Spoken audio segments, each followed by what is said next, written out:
BJP के करीब, JDU से दूर कुशवाहा, कैसे देखते हैं? 14 जनवरी को यही मेरा जो पटना आवास है 24M स्ट्रैंड रोड, यहीं पर सब लोगों को आमंत्रित किया जा रहा है। यहीं पर सब लोग आएंगे और एक साथ मिल बैठकर दही चूड़ा तिलकुट खाएं।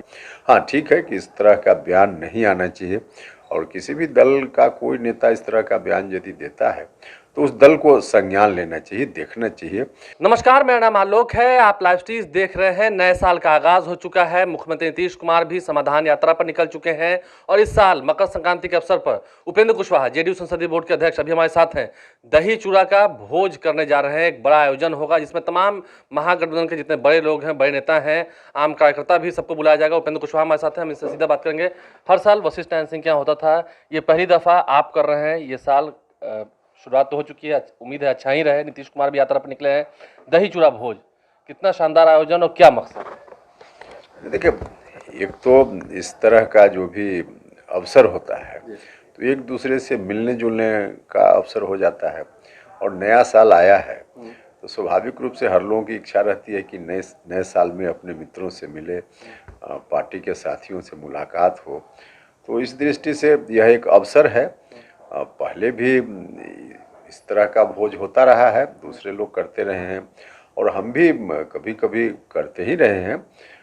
लेकिन इस बार राय बनी कि वशिष्ठ बाबू करते थे हर साल, हमारी बात हुई उनसे और हमने ही उनसे आग्रह किया कि इस बार हमारे यहाँ हो जिसमें पार्टी के सभी लोग आएँ, और फिर दूसरे लोग भी जिनको भी आमंत्रण, मीडिया के लोग हैं, दूसरे साथी हैं, सब लोगों को बुलाया जाए, एक साथ मिल बैठकर हम लोग दही चूड़ा का भोज खाएं। तो इसी मकसद से इसका आयोजन है। इसी घर में जहां हम लोग बैठे यहीं होना है ना, 14 जनवरी को? हाँ, 14 जनवरी को यही मेरा जो पटना आवास है 24M स्ट्रैंड रोड, यहीं पर सब लोगों को आमंत्रित किया जा रहा है। यहीं पर सब लोग आएंगे और एक साथ मिल बैठकर दही चूड़ा तिलकुट खाएंगे। मतलब महागठबंधन की एकजुटता उस दिन दिखेगी। देखिए, हाँ, निश्चित रूप से एकजुटता दिखाना कोई मकसद नहीं है इसमें। इसमें तो आमंत्रण जाएगा और हमारी अपेक्षा होगी, आग्रह होगा कि सब लोग आएँ, लेकिन ऐसा नहीं कि कोई हम लोगों को इकट्ठा करके एकजुटता दिखाना चाहते हैं, ऐसा कोई संदेश देना चाहते हैं, यह मकसद नहीं। सर, लेकिन महागठबंधन को, ठीक है आप कह रहे हैं कि एकजुटता दिखाना नहीं चाहते हैं, एकजुट तो हैं ही, लेकिन महागठबंधन में दरारें तो पड़ती जा रही है ना। जिस तरीके से सुधाकर सिंह बोल रहे हैं, आपने कई दफ़ा कहा है, सुधाकर सिंह कभी कभार अब आपको भी ज्ञान दे रहे हैं, आपको भी समझा रहे हैं, तो समझ ही सकते हैं आप। नहीं, इसके चलते देखिए, कोई बयान के चलते कोई महागठबंधन में दरार पड़ रहा हो, ऐसा नहीं है। हाँ, ठीक है कि इस तरह का बयान नहीं आना चाहिए, और किसी भी दल का कोई नेता इस तरह का बयान यदि देता है तो उस दल को संज्ञान लेना चाहिए, देखना चाहिए। कुल मिला जुला कर ऐसी स्थिति तो ठीक नहीं ही होती है। किसी को गठबंधन का पालन तो एक तरह से नहीं हो रहा है ना। हम पूरी पार्टी पर तो आरोप नहीं लगा रहे हैं ना, और पूरी पार्टी इन्वॉल्व है भी नहीं। हम तो किसी एक व्यक्ति के बयान के बारे में जो अच्छा नहीं लग रहा है सुन करके, और वह भी कोई व्यक्ति साधारण नहीं, माननीय विधायक हैं, तो इसलिए हमने कहा है, अपनी आपत्ति दर्ज कराई है पार्टी की ओर से। बाकी तो फिर उस पार्टी का काम है। नीतीश कुमार समाधान यात्रा पर निकले हुए हैं, कितना लाभ होगा इससे जेडीयू को? क्योंकि हर साल वो यात्रा पर जाते हैं, लेकिन इस बार की यात्रा थोड़ी खास है, समाधान यात्रा। देखिए, सब कुछ डिपेंड करता है इस बात पर कि जहाँ भी मुख्यमंत्री जी जा रहे हैं वहाँ जो भी सरकारी विकास की योजनाएं चल रही हैं, पहले से चल रही थी, नई योजनाओं की शुरुआत होगी, कुछ नई घोषणा मुख्यमंत्री जी कर सकते हैं।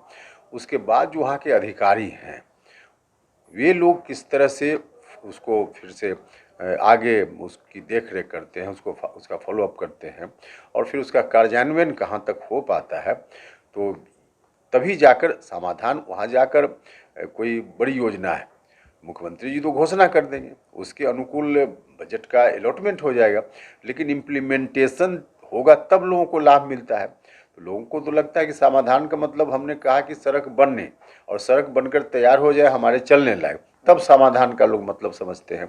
तो उतनी दूरी तक तो अधिकारी कर्मचारी जो नीचे के हैं उनकी ड्यूटी फिर बाद में बन जाती है कि मुख्यमंत्री जी ने जो कुछ भी कहा उसके अनुकूल समय सीमा में उन योजनाओं को पूरा कर दे ताकि लोगों को लाभ मिलना शुरू हो। आप कर रहे हैं, आप दही चूड़ा का भोज भी कर रहे हैं, बड़े नेता हैं, जेडीयू संसदीय बोर्ड के अध्यक्ष हैं, हम कयासों के बाजार की बात कर रहे हैं। एक प्रतिष्ठित अखबार ने यह छाप दिया आपको लेकर कि बीजेपी के करीब, जेडीयू से दूर कुशवाहा, कैसे देखते हैं इसे, ये कयास क्यों लगाए जा रहे हैं, ये बात क्यों हो रही है? देखिए, कयास वगैरह नहीं है, सब लोगों को मालूम है। अब कहना अच्छा नहीं लगता है, लेकिन आज का सच है तो कहना ही पड़ता है। मीडिया के लोगों का जो रवैया है वो किसी से छिपा हुआ तो नहीं है।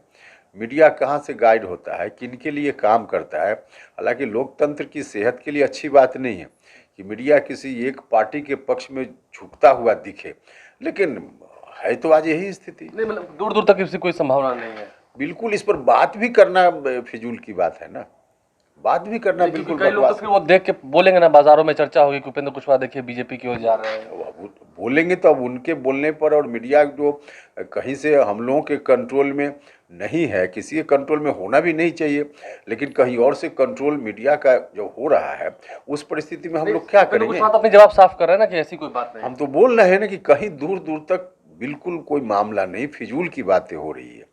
अब इससे ज़्यादा हम क्या कर सकते हैं। देखिए उपेंद्र कुशवाहा हमारे साथ है, तमाम सवालों पर उन्होंने बेबाक तरीके से कहा है, और जो लोग चर्चा कर रहे हैं कि बीजेपी की ओर बढ़ रहे हैं उपेंद्र कुशवाहा, वो फिजूल की बातें हैं। वहीं इस साल बड़े पैमाने पर दही चूड़ा भोज का आयोजन हो रहा है 14 जनवरी को उपेंद्र कुशवाहा के सरकारी आवास पर। तमाम जितने बड़े सियासी दिग्गज हैं वो जुटेंगे, जेडीयू के, आरजेडी के तमाम जितने समर्थक हैं, नेता हैं, कार्यकर्ता हैं, वो जुटेंगे। बहरहाल आपने तमाम बातों पर जानकारी ली है, सुना है उपेंद्र कुशवाहा ने क्या कहा है इस नए साल पर। सबको बधाई भी देंगे। 14 जनवरी तारीख याद रखिएगा। हमारे चैनल को सब्सक्राइब कर लें, साथ साथ फेसबुक पेज भी लाइक करें। धन्यवाद।